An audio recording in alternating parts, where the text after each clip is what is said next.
Pendant des décennies, les cybercriminels ont profité des failles juridiques entre les pays pour opérer en toute impunité. Enfin, ça, c'était avant. Il y a de cela 5 mois, c'est fini. Enfin, pour certains États. Le 25 octobre 2025, c'est une décision importante qui a été prise au Vietnam. Pour la première fois dans l'histoire des Nations Unies, un traité international porte le nom d'une ville vietnamienne. Il s'agit de la Convention de Hanoï, signée officiellement le 25 octobre par plus de 70 nations.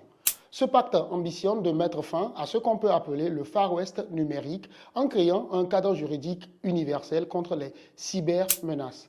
Concrètement, qu'est-ce que permet cette convention? Cette convention permet la coopération policière, échange d'informations et enquêtes conjointes simplifiées entre les États, la lutte contre les crimes graves, en priorité la pédocriminalité, le blanchiment d'argent, le terrorisme numérique, l'extradition simplifiée, pour que la distance géographique ne soit plus un bouclier pour les hackers. Près de 21 pays africains ont déjà rejoint l'initiative de Hanoï.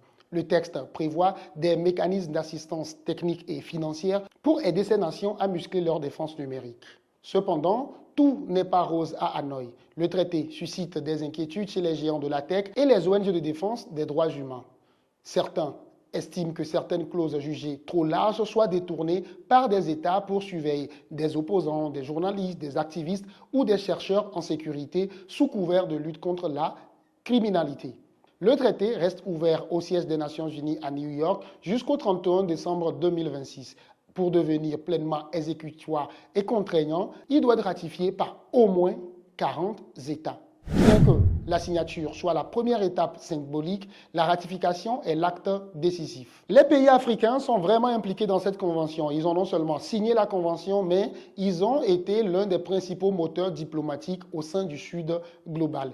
Des pays comme le Nigeria, le Maroc, le Kenya, l'Afrique du Sud, souvent ciblés par la cybercriminalité financière, ont été les premiers pays africains à ratifier le texte pour faciliter l'extradition de cyberdélinquants.